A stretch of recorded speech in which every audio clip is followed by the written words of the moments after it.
नमस्कार। अब तक के सभी समाचारों को लेकर आपके साथ मैं हूं सुखवीर। आप देख रहे हैं आपका अपना चैनल भिवानी हलचल। और आज की खबरें इस प्रकार से 30 मार्च व 31 मार्च से शुरू होने वाली सेकेंडरी व सीनियर सेकेंडरी परीक्षाओं के लिए हरियाणा विद्यालय शिक्षा बोर्ड ने ऑनलाइन जारी किए एडमिट कार्ड्स।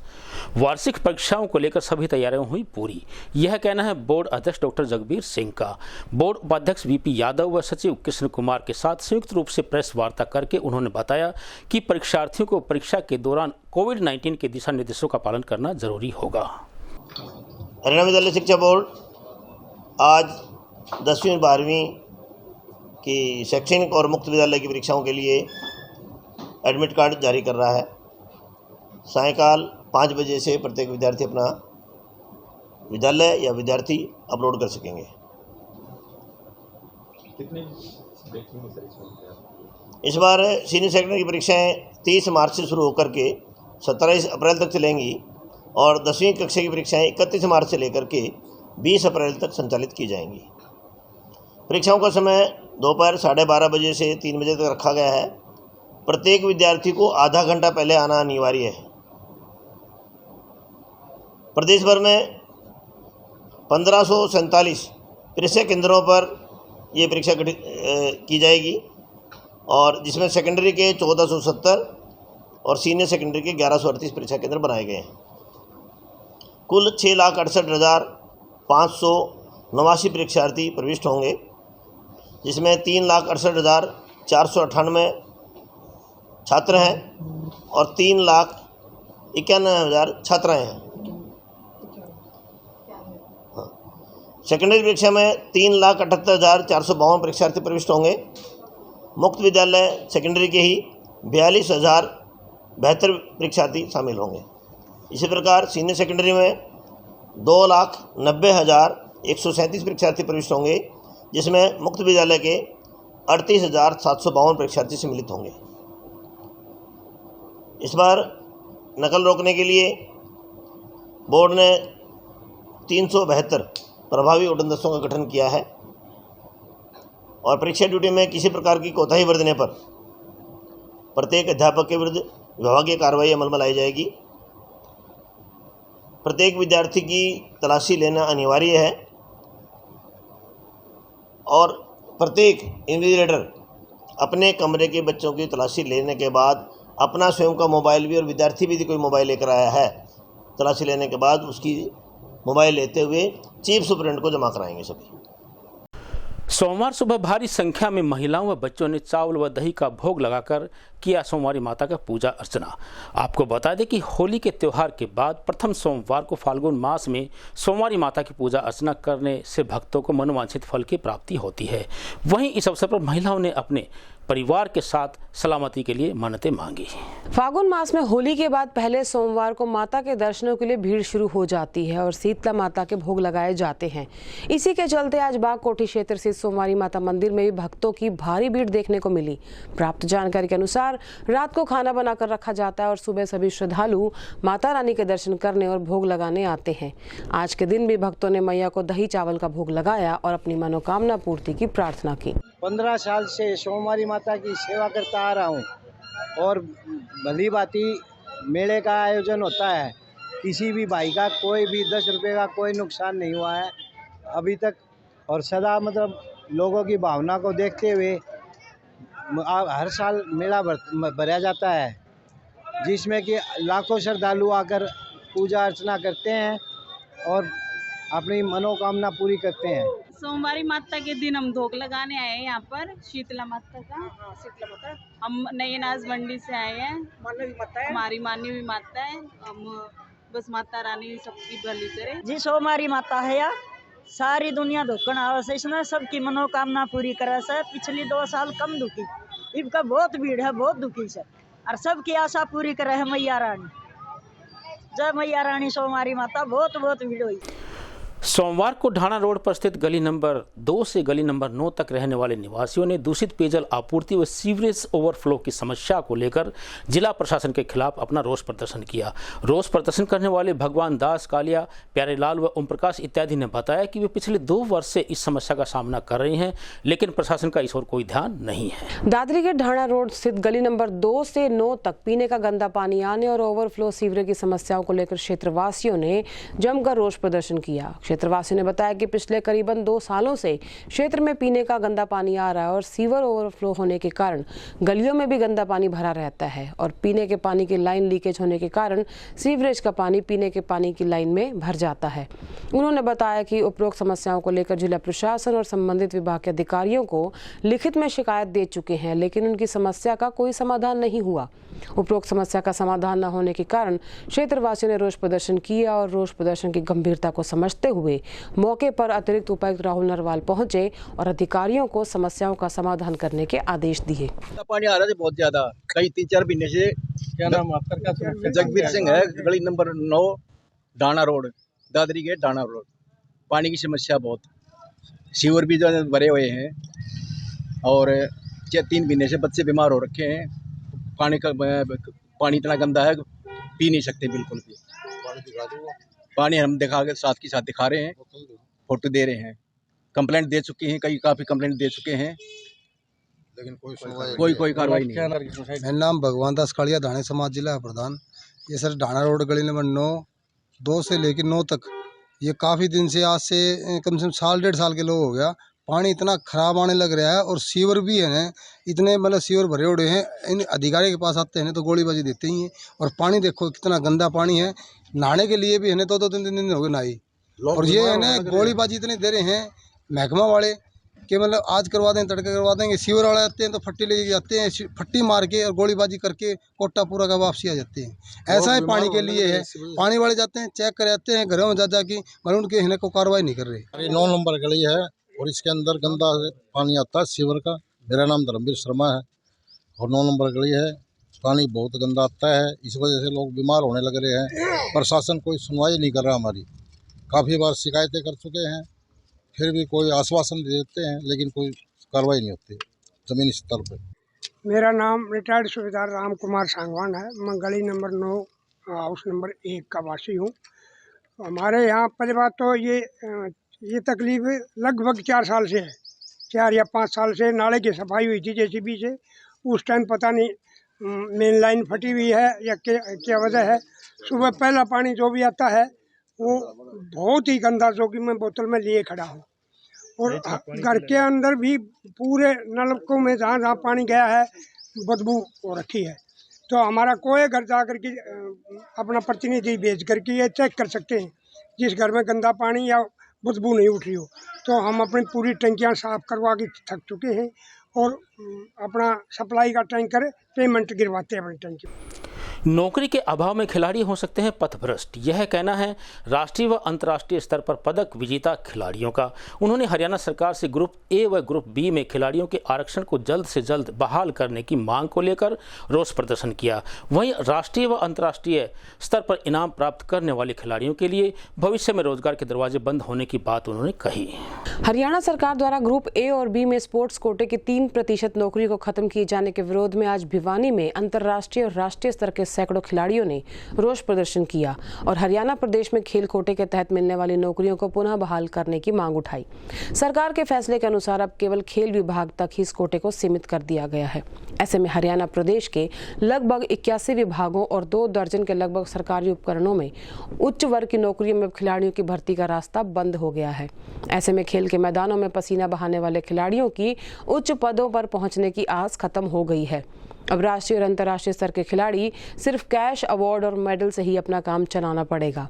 देश के सर्वोच्च खेल पुरस्कार राजीव गांधी खेल रत्न पुरस्कार से सम्मानित Vijender Singh, Dronacharya awardee coach Jagdish, Bhim awardee coach Sanjay Shauran सहित दर्जन भर राष्ट्रीय अवार्डी खिलाड़ियों ने आज भिवानी के भीम स्टेडियम में सैकड़ों की संख्या में इकट्ठा होकर शहर भर में रोष प्रदर्शन किया और जिला प्रशासन के माध्यम से मुख्यमंत्री से खेल कोटा पुनः बहाल करने की मांग की। कोटा खत्म किया गया है, जो हमारे माननीय मुख्यमंत्री भूपेंद्र सिंह हुड्डा ने शुरू किया था और 3% कोटा होता था सरकारी नौकरी में, उसको इन्होंने बिल्कुल बर्खास्त कर दिया, बिल्कुल हटा दिया है। तो इसके लिए हम जितने भी खिलाड़ी हैं, ये संयुक्त खेल मोर्चा की तरफ से सब के सब यहाँ आए हैं। ये एक शुरुआत है, इसके बाद हमारा अगला जो लक्ष्य होगा सोनीपत या रोहतक में से हम चूज़ करेंगे, बिकॉज जितने भी खिलाड़ी हैं सब में बहुत गुस्सा, और हम चाहते हैं कि इसमें ये जो हमारा खेल कोटा ख़त्म किया गया है इसको दोबारा से कहते लागू करें, 3 की बजाय कहते 5% करें तो हमें और बहुत खुशी होगी। समाज के लिए हरियाणा किसान है और ये जो कोटा ख़त्म किया है हमें इससे बहुत दुख है, तो हम चाहते हैं कि हम अपना हक लेकर रहेंगे। सरकार ने वो कम किया 3%, हम उसके लिए प्रोटेस्ट डाला है आज, और हम अपील करते हैं सरकार से हमारे घटाने की बजाय हमारा खेल कोटा बढ़ाया जाए ताकि खेलों को आगे सपोर्ट मिले और आगे बढ़ाया जाए। ये प्रदर्शन खिलाड़ियों की आवाज़ को सरकार तक पहुंचाने के लिए है। हमारी हरियाणा सरकार ने खिलाड़ियों का जो 3% का आरक्षण था सरकारी नौकरियों में उसको समाप्त कर दिया है। वैसे तो इस सरकार ने जब से आई है खेलों के प्रति, खिलाड़ियों के प्रति शुरू से ही इस सरकार का रवैया उदासीन रहा है, लेकिन अभी इन्होंने 3 दिन पहले जो हमारा मुख्य सचिव है हरियाणा सरकार का, उसने बाकायदा एक स्टेटमेंट जारी करके इसके आरक्षण के जो हमारा 3% आरक्षण है इसकी समाप्ति की घोषणा कर दी है, जो बहुत ही निंदनीय है। खिलाड़ियों को, युवाओं को किसी भी कीमत पर ये निर्णय सरकार का स्वीकार नहीं है। हम इसके विरुद्ध आवाज़ उठा रहे हैं और हमारी आवाज़ को नहीं सुना जाता है तो हम एक बहुत बड़ा आंदोलन राज्य स्तर पर करने की सोच रहे हैं। आज का प्रदर्शन भीम स्टेडियम शुरू होता हुआ हासी चौक, पुराना बस स्टैंड और बाज़ार में होते हुए आज उसको डीसी को मुख्यमंत्री के नाम से ज्ञापन दिया जाएगा और सरकार से मांग करी जाएगी कि 3% कोटा कम किया है उसको बहाल किया जाए और कोटा बढ़ाया जाए। अगर सरकार ऐसा नहीं करती तो पूरे हरियाणा के अंदर सभी खिलाड़ी प्रेमी खिलाड़ी सब प्रदर्शन करेंगे और सरकार को फैसला वापस लेना पड़ेगा, मजबूर कर देंगे। रविवार शाम को हांसी रोड पर स्थित नवनिर्मित परिसर में मिस्टर हरियाणा चैंपियनशिप का आयोजन किया गया। इस बारे में बतौर मुख्य अतिथि पहुंचे वीरेंद्र सिंह ने बताया कि पहली बार आयोजित की गई 1 दिवसीय बॉडी बिल्डिंग प्रतियोगिता में हरियाणा से 100 से अधिक प्रतिभागियों ने भाग लिया। रविवार शाम को मिस्टर हरियाणा चैंपियनशिप का आयोजन देवनगर हांसी रोड पर किया गया। इस अवसर पर हरियाणा के सभी जगहों से आए हुए खिलाड़ी थे, जिसमें महिलाओं को भी शामिल किया गया था। यह आयोजन 1 दिन के लिए रखा गया। इस दौरान खिलाड़ियों को सभी प्रकार की सुविधाएं भी दी गई। वहीं उन्होंने बताया कि महिलाएं इस बार पहली बार प्रतियोगिता में शामिल हुई हैं। प्राप्त जानकारी के अनुसार करीबन 100 से भी ज्यादा प्रतिभागी प्रतियोगिता में भाग लेने पहुंचे, जो कि अलग अलग जगहों से आए हुए थे। कार्यक्रम में मुख्य अतिथि के तौर पर पहुंचे वीरेंद्र सिंह ने कहा कि सभी बॉडी बिल्डर खिलाड़ियों से निवेदन करते हैं कि वे खेल की तरफ ज्यादा ध्यान दें और नशे की तरफ नौजवान खिलाड़ी बिल्कुल ना जाएं, क्योंकि नशा सब कुछ खत्म कर देता है।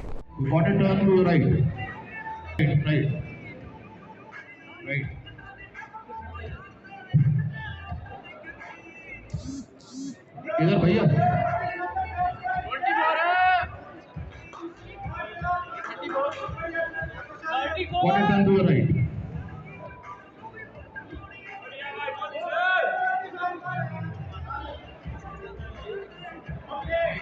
quarter turn to your right.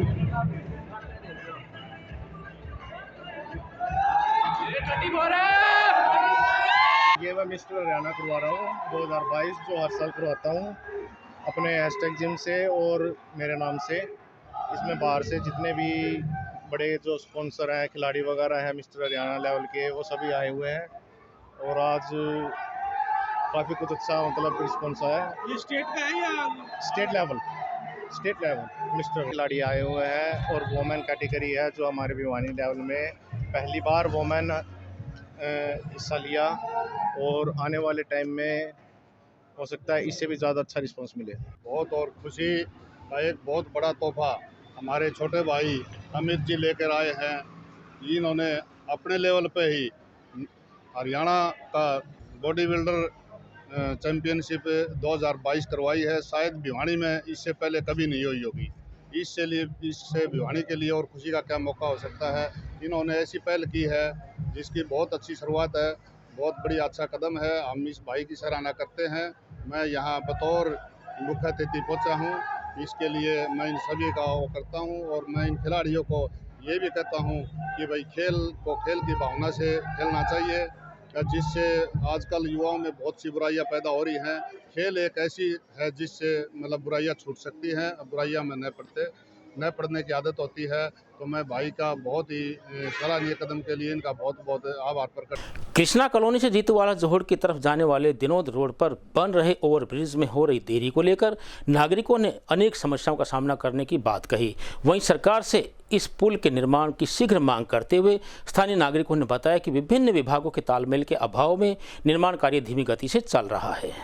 Bhiwani के कृष्णा कॉलोनी और जीतूवाला जोहड़ के बीच बन रहे रेलवे ओवरब्रिज में देरी की समस्या को लेकर आज जीतूवाला जोहड़ महापंचायत के पदाधिकारी अलग अलग डिपार्टमेंट के अधिकारियों से मिले।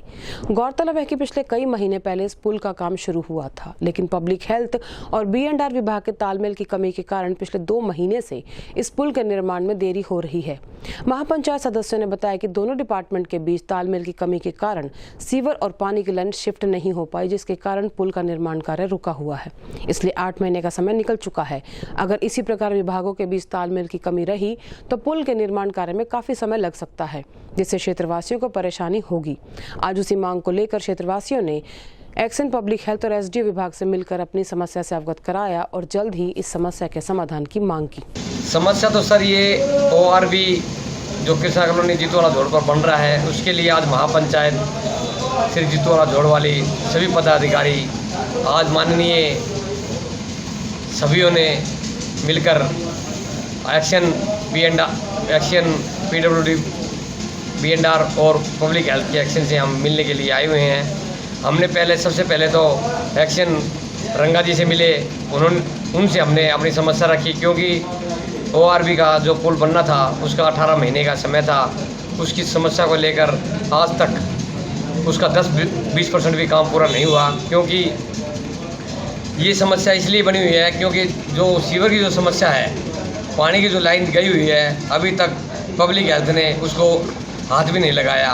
उस वजह से आज पूरे क्षेत्रवासियों को भारी नुकसान हो रहा है, आने जाने में दिक्कत हो रही है। हम उस लाइन शिफ्ट करवाने के लिए आज पूरे महापंचायत के सदस्य रंगा साहब से मिले हैं। रंगा साहब ने कहा है कि पब्लिक हेल्थ तो तैयार है, परंतु B&R हमें निशान नहीं दे रही। इसके लिए हम B&R के SDO से भी मिलने गए, उन्होंने भी आश्वासन दिया कि पब्लिक हेल्थ काम नहीं कर रही, हम तैयार हैं। इस समस्या की परेशानी इन डिपार्टमेंटों के चक्कर में ये सारा क्षेत्र परेशान हो रहा है। हम प्रार्थना करते हैं दोनों डिपार्टमेंटों से कि इस क्षेत्र की जो जनसंख्या बहुत परेशान है, इनका जल्दी से जल्दी समाधान करें। इस बार किसानों के द्वारा पिछले वर्ष की अपेक्षा अधिक कृषि भूमि पर पैदा की गई है सरसों की फसल। यह कहना है विभाग के DDA आत्माराम गोदारा का। इस बारे में उन्होंने बताया कि सरसों की फसल में ओलावृष्टि के कारण काफी नुकसान हुआ है, जिसकी भरपाई सरकार द्वारा अवश्य की जाएगी। DDA आत्माराम गोदारा ने बताया कि इस बार भिवानी जिले में सरसों की फसल का जो एरिया है वो बड़ा है। पिछली बार सरसों का एरिया 3,40,000 एकड़ था, जबकि इस बार 3,80,000 से भी ज़्यादा सरसों की फसल उगाई गई।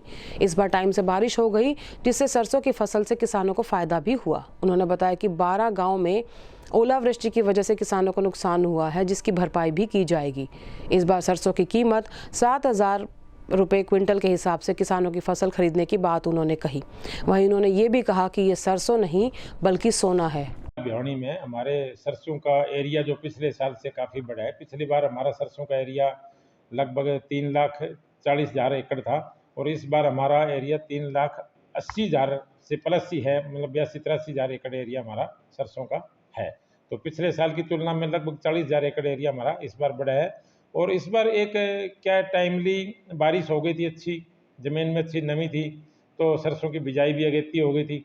और सरसों की फसल जो अब हमारी बम्पर क्रॉप है इस बार, क्योंकि जो बोलते हैं ना जनवरी के अंदर या फरवरी के अंदर बारिश हो जाए, माउट जिसको बोलते हैं, वो भी हमारी बहुत अच्छी हुई है। तो सरसों और गेहूं की दोनों ही बम्पर क्रॉप है हमारी। और एवरेज यील्ड यानी कि औसत उत्पादन भी हमारा पिछले सालों से अब की बार काफ़ी बढ़ेगा। ठीक है, इस बार 25-26 फरवरी के आसपास परमात्मा ने थोड़ा सा ओलावृष्टि कुछ गाँव में की, वहाँ कुछ नुकसान है, बाकी उस गाँव को छोड़ के बहुत अच्छी फसल है। और इस बार हमारा आइडिया है कि हमारी सरसों प्रति एकड़ 5 मन कम से कम प्रति एकड़ फालतू होगी पिछले सालों से, क्योंकि टाइम से बारिश हुई है, अच्छा मौसम रहा है और सरसों के हिसाब से बहुत ही अच्छा मौसम रहा है। तो इस बार हमारा बम्पर क्रॉप है। और जहाँ भी नुकसान हुआ है, परमात्मा ने जो हमारे को कष्ट दिया है, जिस ओलावृष्टि या ज़्यादा, तो उन जगह का हमने सर्वे कर लिया है और वो बीमा कंपनी को भेज दिया गया है। वहाँ भी किसानों को कुछ न कुछ उसमें राहत मिलेगी। सोमवार को संयुक्त किसान मोर्चा के आह्वान पर केंद्र सरकार द्वारा किसानों के साथ किए गए समझौते को लागू नहीं करने के विरोध स्वरूप किसानों व मोर्चा पदाधिकारियों द्वारा सरकार के खिलाफ रोष प्रदर्शन किया गया। वहीं किसान नेता करतार सिंह ग्रेवाल, दिलीप सिंह सांगवान ने उपायुक्त भिवानी के माध्यम से राष्ट्रपति व केंद्रीय कृषि मंत्री को एक ज्ञापन भी भेजा। केंद्र सरकार द्वारा किसानों के साथ वादा खिलाफी के विरोध में संयुक्त किसान मोर्चा ने आज धरना प्रदर्शन किया। संयुक्त किसान मोर्चा के आह्वान पर केंद्र सरकार द्वारा किसानों के साथ किए गए समझौते को लागू नहीं करने पर विरोध स्वरूप जिला उपायुक्त कार्यालय भिवानी के सामने धरना देकर उपायुक्त के माध्यम से देश के राष्ट्रपति को मांगों का ज्ञापन भी भिजवाया गया। जिला उपायुक्त की तरफ से ये ज्ञापन जिला कृषि अधिकारी आत्मा सिंह ने लिया। किसान धरने की अध्यक्षता संयुक्त किसान मोर्चे के नेताओं ने संयुक्त रूप से की। सभी वक्ताओं ने केंद्र सरकार की इस बात के लिए कड़ी निंदा की कि उसने समझौते के अनुसार एमएसपी के लिए अभी तक कमेटी नहीं बनाई, रेलवे और राष्ट्रीय राजमार्गों के बंद के दौरान मुकदमे वापस नहीं लिए, बिजली बिल 2020 रद्द नहीं किए। उन्होंने कहा कि यदि केंद्र सरकार ने उनकी मांगें नहीं मानी तो 11 अप्रैल से 17 अप्रैल तक पूरे देश में केंद्र सरकार की वादा खिलाफी के विरोध में देश के सभी गांवों में जन जागरण अभियान चलाएंगे। किसानों के धरने को समर्थन देने के लिए देश के प्रसिद्ध खिलाड़ी विजेंद्र बॉक्सर पहुंचे और संबोधन किया। जिले के समाज सेवी और कांग्रेस नेता राजबीर फरटिया ने भी किसानों के आंदोलन का धरने में पहुंचकर समर्थन दिया। उन्होंने कहा कि यदि केंद्र सरकार ने उनकी मांगें नहीं मानी तो 11 अप्रैल से 17 अप्रैल तक पूरे देश में केंद्र सरकार की वादा खिलाफी के विरोध में देश के सभी गांवों में जन जागरण अभियान चलाया जाएगा। किसानों के धरने को समर्थन देने के लिए देश के प्रसिद्ध खिलाड़ी और कांग्रेस नेता भी पहुंचे। हमने अभी एक पूरा धरना किया था, जो खेल मोर्चा है वो हमने बनाया है। जैसे आपने किसान मोर्चा बना रखा, हमने खिलाड़ियों एक मोर्चा बना रखा, उसका मैं एक चेहरा हूँ। तो भैया हमारे भी रट लगा है, हमारा निकलना पड़ा जैसे किसानों के लिए मारा है, वैसा ही हाल हमारा भी। तो तंग हम भी है भैया, लेकिन सबको एक साथ आना पड़ा। तंग किसान भी है, तंग मजदूर भी है, और पता नहीं वोट कितना मिल जाए भाई। किसान आंदोलन लंबा चला, यूपी में कुछ हुआ कोई फर्क नहीं पड़ा। अभी जवानी वापसी में साल से बैठे, 2 साल से बैठे हो तकरीबन यहाँ पे, कोई असर पड़ा या कुछ नहीं पड़ा।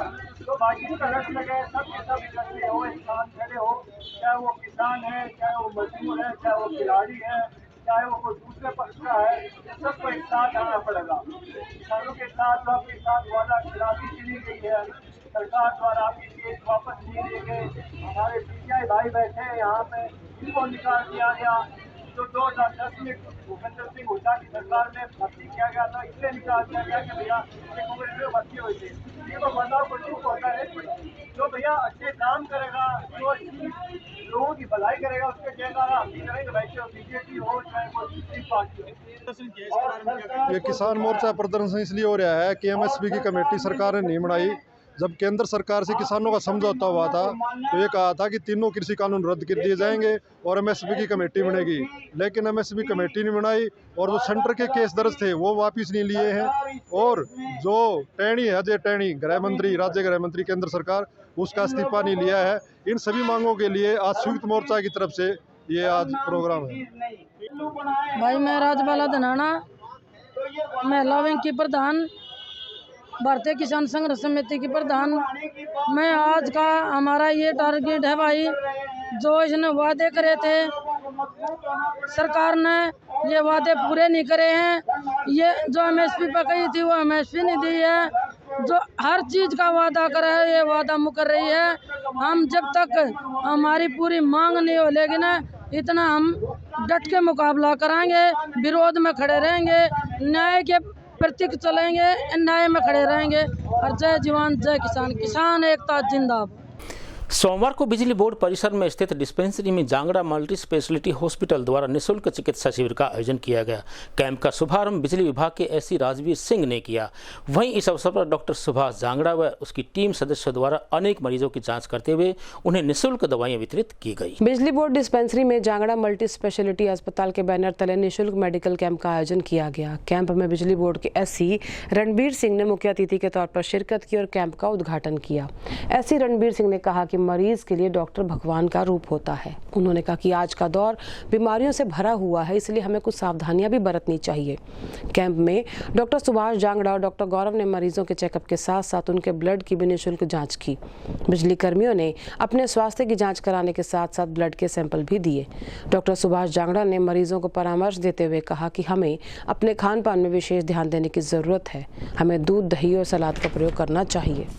आज की खबरों में बस इतना ही। अब मुझे दीजिए इजाजत। देखते रहिए आपका अपना चैनल भिवानी हलचल।